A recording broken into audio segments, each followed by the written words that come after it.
All right and welcome to all. आज के इस वीडियो में हम जानेंगे जनरल हिंदी जो कि पूछी जाती है upcoming exam video VPDO RO जो 854 पोस्ट आई है उसके फोकस्ड एरिया पे बनाई जा रही है। ओके नाउ सबसे पहले हमें जानना होगा कि किस तरह से क्वेश्चन पूछे जाते हैं हिंदी में, क्योंकि हिंदी तो वास्ट सिलेबस है, वो पीसीएस लेवल पे भी हो सकता है, यूपीएससी लेवल पे भी होता है, ठीक है, जो मेंस का एग्ज़ाम होता है। बट एक्चुअल में पूछा या किस बेसिस पर क्वेश्चन आएंगे जो कि हमें इसलिए या इस एग्ज़ाम के लिए फोकस करने हैं। देखिए आज की इस वीडियो में हम बेसिक से जो पहला चैप्टर करेंगे वो है वर्णमाला, ठीक है, वो क्या करेंगे वर्णमाला। तो इसके बेसिस पर क्वेश्चन कैसे आएंगे, स्वर व्यंजन पढ़ेंगे, कुछ वन लाइनर फैक्ट पढ़ेंगे कि कौन कौन से अनुच्छेद में पूछे जाते हैं, कौन सा फारसी शब्द है, कौन सा अंग्रेजी शब्द है, अरबी शब्द कौन सा है, संयुक्त शब्द कौन से हैं और स्वरों को किस तरह से विभाजित किया गया है वो डिटेल में डिस्कस करेंगे। बट उससे पहले टेलीग्राम ऐप डाउनलोड कर लीजिए, सर्च बॉक्स में टाइप करना है @UK PR तो आप इस ग्रुप से ज्वाइन हो जाएंगे, ठीक है। तो यहाँ पर डेली के बेसिस पर जो हम जितनी भी वीडियोज़ हैं PDF है यहाँ पर शेयर करते रहते हैं फ्री में, तो आप इसे ज्वाइन कर सकते हो, ठीक है। अब देखिए हिंदी, आज हम सामान्य हिंदी पढ़ने वाले हैं। तो सबसे पहले क्वेश्चन किस तरह से पूछे जाते हैं। अगर वीपीडीओ का 2018 का पेपर हम देखें प्रीवियस ईयर, तो क्वेश्चन क्या था, औलाद किस भाषा का शब्द है, ठीक है, ये क्वेश्चन आपके लिए था। और दूसरे भी क्वेश्चन पूछे गए थे वर्णमाला के बेसिस पे, बट मैंने आपको इसका एग्जाम्पल दिया कि औलाद किस भाषा का शब्द है। इसका मतलब क्या होता है, वर्णमाला में जो भी शब्द आते हैं कौन से दूसरे देश से लिए गए हैं, अंग्रेजी शब्द है, फारसी शब्द है, ये पूछा जा सकता है, ठीक है। आपको कमेंट बॉक्स में इसका आंसर बताना है। एट द एंड वीडियो को एंड होने पे मैं आपको आंसर बताऊंगा। नाउ आप प्रिपेयर कर रहे हैं वीपीडीओ वीडियो आरओ एआरओ के लिए 854 पोस्ट जो कि मई में एग्जाम होने वाला है, रिटन एग्जाम। तो कंप्लीट स्टडी मटेरियल हिंदी में, ठीक है। जो अंग्रेजी माध्यम के छात्र भी हैं वो भी समझ जाएंगे, क्योंकि मैं खुद एक इंग्लिश मीडियम स्टूडेंट हूँ। तो मैं आपको इस बेसिस पे पढ़ाऊँगा, ये इंश्योर आपको होगा कि आपके पास स्टडी मटेरियल हिंदी में है, बट आप वीडियो के साथ सिंक करना पड़ेगा आपको, ठीक है, हर एक वीडियो को और स्टडी मटेरियल को, ताकि आप और अच्छे से समझ पाएँ। Now complete study material Hindi में होगा, क्योंकि सामान्य हिंदी भी है और जनरली जो सोर्सेज होते हैं वो ज़्यादा हिंदी में हमको मिल जाते हैं। टेस्ट सीरीज भी होगी MCQ बेस्ड, एक ऑलरेडी हमने इस पर वीडियो अपलोड कर लिया है, आपको टेस्ट सीरीज देखनी है तो आप देख सकते हैं। नाउ ये पूरा ही प्री बुकिंग की प्राइसेस है 599 रुपीज़। इस नंबर पर कॉन्टैक्ट करके आप इसे ले सकते हैं। नाउ अब स्टार्ट करते हैं बेसिक से, यानी कि बहुत सारे लोगों की जो सामान्य हिंदी है वो छात्र रहे होंगे, बट बहुत सारे लोगों ने हिंदी कब से नहीं पढ़ी होगी, तो मैं उस बेसिक लेवल से आपको समझाने की ट्राई करूँगा, ठीक है। कि यानी कि जो बेसिक से बेसिक चीज़ होती है, जिससे कि आपको उस ग्राउंड लेवल से हम शुरुआत करेंगे, ताकि आप एक अंग्रेजी माध्यम का छात्र भी इसे समझ पाए। क्योंकि वीडियो वीपीडीओ के लिए सबसे इंपॉर्टेंट है सामान्य हिंदी। 20 से लेकर 25 क्वेश्चन तक हर बार जो है क्वेश्चन पेपर में आपको देखने को मिल जाएंगे। नाउ सबसे पहले वर्णमाला। ओके बहुत सिंपल है। स्वर अ आ इ ई उ ऊ ए ऐ ओ औ अंग अह और री।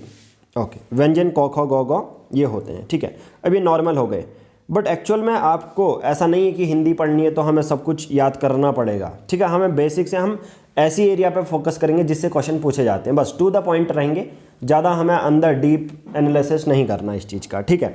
ओके नाउ स्वर और व्यंजन आपने देख लिया कि ये स्वर होते हैं, ये व्यंजन होते हैं। अभी हम डेफिनेशन भी पढ़ेंगे, क्यों इन्हें स्वर कहते हैं, क्यों इन्हें व्यंजन कहते हैं, ठीक है। बाकी आगे आने वाले चैप्टर्स की कुछ मैंने लिस्ट दे दी है, ये हम समास संधि कारक पढ़ेंगे, क्योंकि ये वीडियो और वीपीडीओ में पूछे जाएंगे ये वाले जो टॉपिक हैं, और स्पेसिफिक चीज़ें इनसे हम करेंगे। अलंकार है, इससे तो बहुत बार क्वेश्चन पूछे जाते हैं।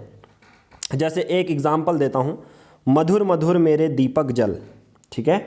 आपके लिए क्वेश्चन है, मधुर मधुर मेरे दीपक जल में अलंकार है, ऑप्शन है यमक, श्लेष, उत्प्रेक्षा या पुनरुक्ति प्रकाश। इनमें से कौन सा अलंकार है। ओके नाउ अब आपको क्या याद रखना है, सबसे पहले जो हिंदी शब्द है, अभी सामान्य हिंदी आ रही है, तो सबसे पहला आपको जो पॉइंट पढ़ना है, हिंदी शब्द की जो उत्पत्ति है वो सिंधी से हुई, ठीक है। पहला पॉइंट ये हो जाता है आपके लिए। ये क्वेश्चन डायरेक्ट पूछा जाता है कि हिंदी शब्द की उत्पत्ति किससे हुई, आप कहेंगे सिंधी से, ठीक है। ओके हिंदी किस भाषा का परिवार है, भारोपीय, मतलब भारत प्लस यूरोप, इस भाषा का परिवार है हिंदी। ओके, ये भी वन लाइनर फैक्ट हो गया। हिंदी किस भाषा का शब्द है? फारसी। ये याद रखना, हिंदी किस भाषा का शब्द होता है। भाषा क्या होती है? आपके मन में कोई भी विचार है, आप किस तरह से उसको व्यक्त करोगे किसी एक के सामने, तो उसे भाषा कहते हैं ना। सिंपल सी बात है, आपके थॉट्स किस तरह से बोलोगे, इंग्लिश, हिंदी, किसी में भी आप बोलोगे तो वो हो जाता है आपका भाषा हो जाती है, कि अपने विचार को किसी और के सामने व्यक्त करना, वो भाषा कहलाती है। अब वो हिंदी भाषा, तो हिंदी भाषा किस भाषा का शब्द है? फारसी।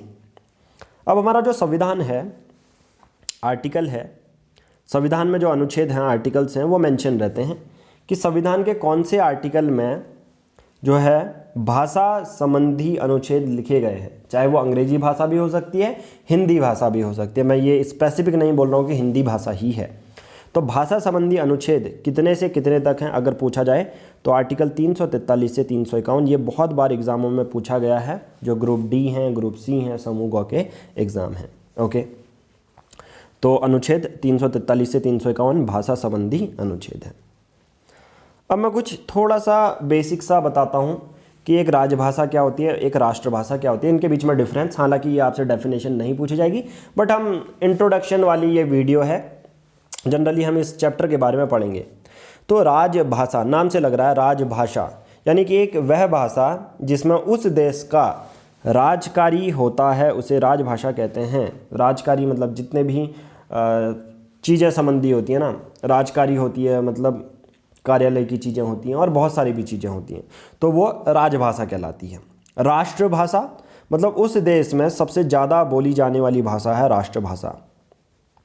तो राजकारी जो होती है, उस देश का जो भी राजकारी होगा वो भाषा राजभाषा कहलाएगी। हिंदी जो है वो राष्ट्रभाषा नहीं है, बल्कि हिंदी एक राजभाषा है। ठीक है, वर्तमान में हिंदी राजभाषा है, ये याद रखना। ओके, 14 सितंबर 1949 को राजभाषा घोषित किया गया था इसे। ठीक है, 14 सितंबर 1949 को राजभाषा घोषित किया गया था। राजभाषा क्या होती है? वह भाषा जिसमें उस देश का राजकारी होता है, उसे राजभाषा कहते हैं, यानी कार्य वगैरह जो भी चीज़ें होती हैं। ओके, ना घोषित कब किया गया था राजभाषा? 14 सितंबर 1949 को ये राजभाषा है। ओके, 10 जनवरी को अंतर्राष्ट्रीय हिंदी दिवस भी मनाया जाता है। 14 सितंबर को हिंदी दिवस नेशनल के बेसिस पे, तभी तो हम 14 सितंबर को भी बोलते हैं। तो राजभाषा घोषित किया गया था भारत में। ओके, अब हमें आप सबको पता 12 अनुसूची होती हैं, 12 शेड्यूल होते हैं, उसमें से भाषा संबंधी शेड्यूल कौन सा है? तो 8th शेड्यूल है, 8वीं अनुसूची है जिसमें भाषा संबंधी शेड्यूल लिखे गए हैं। अब आप बहुत लोग कंफ्यूज होंगे कि 8th शेड्यूल क्या होता है। ठीक है, उसके लिए मैं आप चीज़ एक को दिखाता हूँ आपको। अब देखिए, आप टाइप करना है, यूट्यूब खोलना है, यूट्यूब पर सर्च करना है PR पब्लिकेशन। ठीक है, PR पब्लिकेशन जैसे ही आप सर्च करोगे तो आपको ये चैनल देखने को मिल जाएगा। ठीक है, अब 8th शेड्यूल की बहुत ज़्यादा अगर पूछना है तो वीडियो सेक्शन में जाना है। देखिए, आज ही से हमने ये स्टार्ट किया है, 2 घंटे पहले ये वीडियो डाली हुई है हमने। तो UKSSC video VPDO Uttarakhand local government already मैं पढ़ा चुका हूँ। ठीक है, तो इसको देख लीजिए। और उत्तराखंड की पॉलिटी पढ़नी है तो ये वाली वीडियो देख लीजिए। ठीक है, अभी उत्तराखंड की सामान्य हिंदी और वन लाइनर फैक्ट होंगे, जिसके बेसिस पर हम हर चीज़ कवर करने वाले हैं। यानी कि जो भी क्वेश्चन, उत्तराखंड की रीजनिंग भी आएगी, जो भी पूछी जाती है, हर चीज़ वीडियो VPDO के लिए कंप्लीट कोर्स आपको मिल जाएगा। अगर कंप्लीट कोर्स बिना भटके किसी डायरेक्शन में अगर आप कुछ भी बुक नहीं पढ़ना चाहते हैं तो हमारा स्टडी मटेरियल ले सकते हैं, प्लस टेस्ट सीरीज ले सकते हैं। प्री बुकिंग आप करवा सकते हैं अभी 599 रुपीज़ की। नाउ, तो भाषा संबंधी जो अनुसूची है वो कौन सी है? 8th शेड्यूल है। ठीक है, इसको मैंने डिटेल में समझाया उस वीडियो में, आप वो देख लेना। ओके, अब कभी कभी क्वेश्चन ये भी पूछा जाता है कि भाषा के आधार में राज्यों को कितने भागों में बांटा गया है। तो बस इतना क्वेश्चन है, 3 याद रख लेना है आपको, उससे ज़्यादा जानने की ज़रूरत नहीं है। भाषा के आधार पर राज्यों को 3 भागों में बांटा गया है। एक क वर्ग है, एक ख वर्ग है, एक गौ वर्ग है। ठीक है, तो बस आपसे क वर्ग में कौन आता है, ख वर्ग में कौन आता है, गौ वर्ग में कौन आता है, ये आपसे नहीं पूछा जाएगा। आपसे ये पूछा जाएगा कि भाषा के आधार पर राज्यों को कितने भागों में बांटा गया है। तो भाषा के आधार पर राज्यों को 3 भागों में बांटा गया है। ओके, जैसे क वर्ग में अपना संपूर्ण कार्य हिंदी में करते हैं 9 स्टेट, उत्तर प्रदेश, मध्य प्रदेश, बिहार, उत्तराखंड, झारखंड। ठीक है, और 3 यूनियन टेरिटरी हैं, हिमाचल प्रदेश, हिमाचल ये, और 9 स्टेट हैं, उत्तर प्रदेश, मध्य प्रदेश, बिहार, उत्तराखंड, झारखंड, हिमाचल, राजस्थान और हरियाणा, ठीक है, और 3 यूनियन टेरिटरीज हैं। ख वर्ग है अर्ध हिंदी भाषी है, जिसमें महाराष्ट्र अर्ध हिंदी भाषी है, मतलब हिंदी में भी चलता है उनका काम और उनकी रीजनल लैंग्वेज भी होती है, जैसे मराठी। पंजाब में जैसे हिंदी भी चलती है, पंजाबी चलती है। प्रादेशिक और अंग्रेजी चलती है गोवा में। तो बस इतना जानना है आपको। तो अगर क्वेश्चन पूछा जाए कि भाषा के आधार पर राज्यों को कितने भागों में विभाजित किया गया है, तो वो 3 भाग होंगे, ठीक है। ये आपको जानने की बिल्कुल भी ज़रूरत नहीं है। नाउ अब मैं कुछ छोटी छोटी चीज़ें बता देता हूँ। भाषा की अगर सबसे छोटी इकाई पूछी जाएगी तो वो ध्वनि होगी। भाषा की सबसे छोटी इकाई क्या होगी? ध्वनि होगी, ठीक है। ये आपसे पूछा जा सकता है। फिर ध्वनि, फिर वर्ण, फिर शब्द, फिर वाक्य, फिर ऐसे हिंदी भाषा बनती है। तो हिंदी भाषा की सबसे छोटी इकाई ध्वनि होती है। ये आपको जो है 1 मार्क्स के लिए याद रखना है। अब आपसे दूसरा प्रश्न क्या पूछा जा सकता है कि भाषा कितने प्रकार की होती है। भाषा की सबसे छोटी इकाई तो पता चल गया आपको, ध्वनि होती है। भाषा कितने प्रकार में विभाजित की गई है? 3 प्रकार में, मौखिक, लिखित और सांकेतिक, ठीक है। और मौखिक जो छोटी इकाई होती है सबसे भाषा की, वो ध्वनि होती है, ठीक है। ध्वनि का सार्थक रूप क्या होता है? वर्ण। सार्थक रूप कहने का मतलब क्या होता है? जिसमें किसी भी चीज़ को और ज़्यादा एलोबरेट किया जा सकता है, ठीक है। तो ध्वनि का सार्थक रूप है वर्ण, ओके। नाउ वर्ण क्या होता है? लिखित भाषा की वह सबसे छोटी इकाई जिसके और टुकड़े नहीं किए जा सकते। अगर आपसे ये पूछा जाएगा भाषा की सबसे छोटी इकाई क्या है, वर्ण या ध्वनि में ऑप्शन होगा, तो आप ध्वनि लगाएंगे, ठीक है। क्या लगाएंगे? ध्वनि। तो भाषा की सबसे छोटी इकाई क्या होती है? ध्वनि। और वर्ण क्या होता है? लिखित भाषा की सबसे छोटी इकाई जिसके और टुकड़े नहीं किए जाते हैं। जनरली मौखिक भाषा की जो जब हम उच्चारण करते हैं या बोलते हैं किसी से, तो मौखिक भाषा की छोटी इकाई ध्वनि है। लिखित में तो वर्ण है, ठीक है। लिखित में क्या होती है? वर्ण। अगर स्पेसिफिक पूछ लिया जाए, देखो क्वेश्चन कैसा आएगा तो आपको कैसा टिक करना है। क्वेश्चन आएगा नॉर्मल पूछा जाएगा भाषा की, ठीक है, भाषा की सबसे छोटी इकाई, सबसे छोटी इकाई होगी तो वो ध्वनि हो जाएगी, ओके। नाउ बट अगर ऐसा पूछा जाए लिखित भाषा की छोटी इकाई क्या होगी, वो तो क्या होगी? वर्ण होगी। अब वर्ण के हम फर्दर टुकड़े नहीं कर सकते क्योंकि वर्ण अपने आप में ही कंप्लीट सेंस बनाते हैं। वर्ण 2 प्रकार के होंगे, स्वर और व्यंजन। क्या होंगे? स्वर और व्यंजन, ठीक है। जैसे आम, ये छोटे छोटे वर्णों से मिलके बना है, ओके। शब्दों के सार्थक रूप को वाक्य कहते हैं। जैसे पहले वर्ण होंगे, फिर वर्ण से शब्द बनेंगे, शब्द से वाक्य बनेंगे। राम घर जाता है, इस पर छोटे छोटे ध्वनि है, फिर वर्ण है। ये लिखित है तो वर्ण होंगे सबसे छोटी इकाई, ओके।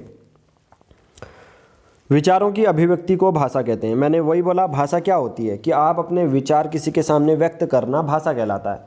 यानी कि आप अपने विचार किस बेसिस पर अगले बंदे को ट्रांसफ़र करोगे या बताओगे, कम्युनिकेट कैसे करोगे। सिंपल सी बात है, ऐसा नहीं है ना माइंड से माइंड कनेक्ट कर लोगे, ये अलग भाषा हो गई। बट डायरेक्ट अगर आपको विचारों, आपके मन में क्या चल रहा है वो चीज़ बतानी है तो आपको किसी भाषा का उपयोग करना पड़ेगा। तो अगर हिंदी भाषा के बारे में बात करूँ तो वो 3 प्रकार की होगी, ठीक है।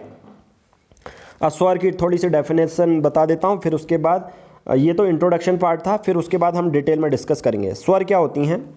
ध्वनियाँ, मतलब ऐसी ध्वनियाँ जिनका उच्चारण बिना वाग्य यंत्रों यानी कि बिना जीभ की टकराहट के स्वतंत्र अवस्था में होता है, तो स्वर कहलाते हैं। जैसे ओ, आ।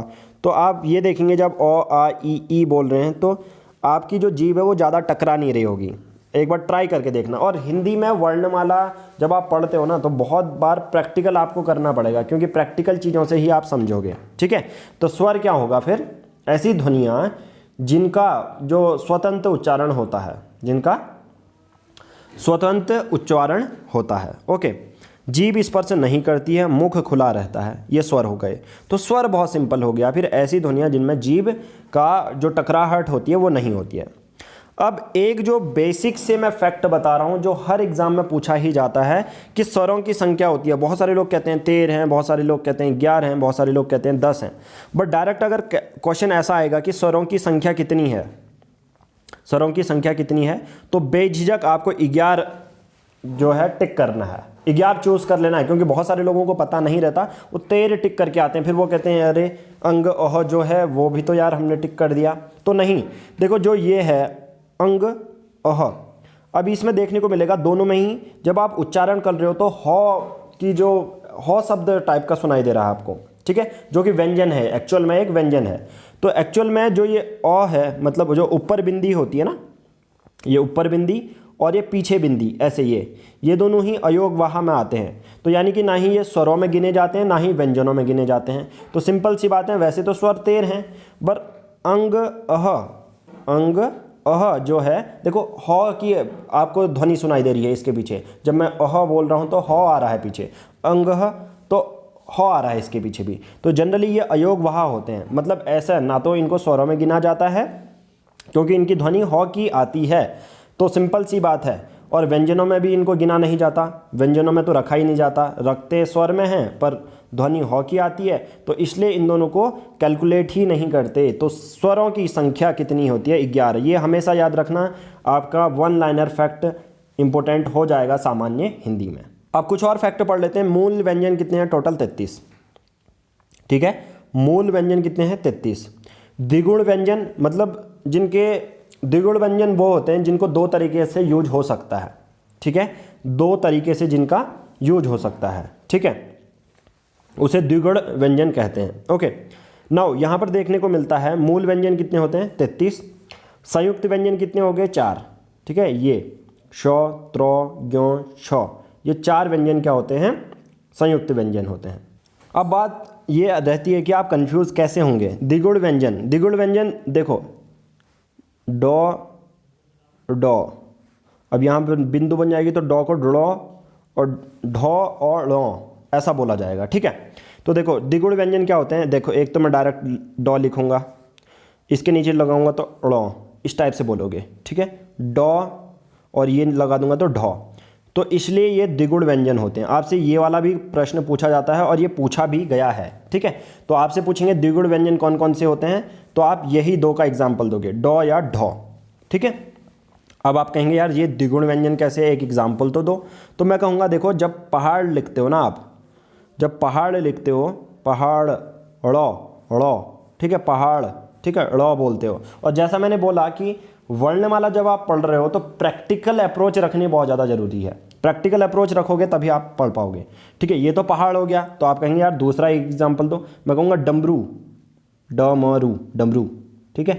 अब देखो द्विगुण का मतलब ये ड़ और ड, डमरू और नीचे बिंदु लग जा रहे तो ड़, तो पहाड़ और डमरू, ठीक है।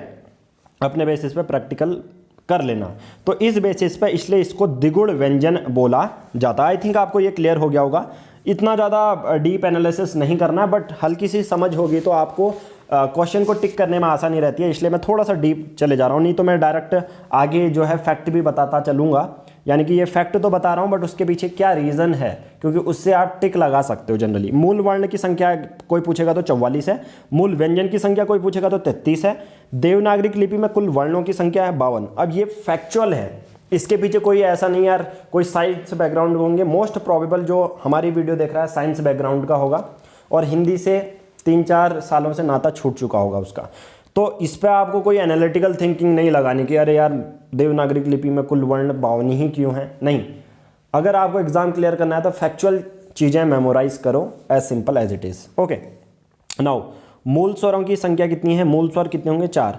अब मूल स्वर या ये जितने भी मूल लगे हैं इसका मतलब क्या है? देखो मूल क्या है, मूल स्वर हैं 4। अब इनके नाम याद रखना, अ, ई, उ, री, छोटा छोटा, अ, छोटा ई, छोटा उ, री। अब मूल स्वर का मतलब क्या है? देखो यही जो 4 स्वर है ना, ये अपने में इंडिपेंडेंट है, ये किसी से नहीं मिले, बल्कि जितने भी स्वर हैं बाकी जितने भी दूसरे हैं एक दूसरे से मिलके बने रहते हैं, यानी किसी में कुछ होगा किसी में कुछ होगा, ठीक है। तो याद रखना मूल स्वर 4 होते हैं और 4 का एग्जाम्पल ये दे दिया। और संयुक्त व्यंजन भी 4 होते हैं।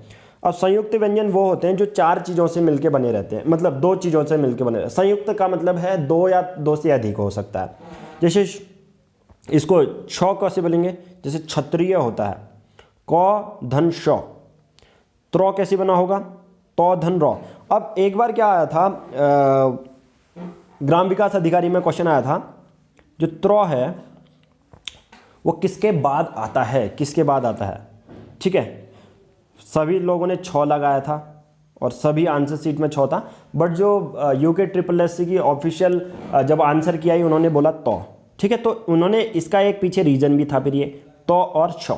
ठीक है, तो ये है तो ऑफिशियल जो आंसर की थी उसमें उनका आंसर तो था, बट सभी लोगों का 6 था। 6 के बाद ही तो आता है त्रो। ठीक है, बट एक रीज़न ये भी रहा होगा कि ये संयुक्त व्यंजन है तो ये तो और धन रॉ से बना रहता है, ये भी उनकी हो सकती है। ओके, अब ग्यों, क्योंकि अब जब ऐसे क्वेश्चन आते हैं तो याद रखना, अब आपके मन में कन्फ्यूज़न होगा यार ऐसे क्वेश्चन आ गए तो हम किसकी, देखिए जनरली हम ऑफिशियल आंसर की ही मानते हैं। तो किसके बाद आता है फिर, मतलब त्रो किसके बाद आता है, तो के बाद आता है। ठीक है, अब 6 आप नहीं लगाओगे क्योंकि ऑफिशियल आंसर की में तो लिखा गया है, बट वैसे तो 6 होता है। ठीक है, तो जनरली हम चलते किसके बेसिस पे, तो ताकि हम इसलिए तो चल सकते हैं क्योंकि हम कह सकते हैं यार 2018 में आपकी ऑफिशियल आंसर की में तो था, तो हम क्या कर सकते हैं, केस कर सकते हैं पर्टिकुलर नंबर ऑफ क्वेश्चंस पे कि हाँ आपकी आंसर की तो कहती है तो हम अपकमिंग एग्जाम में तो ही लगाएंगे।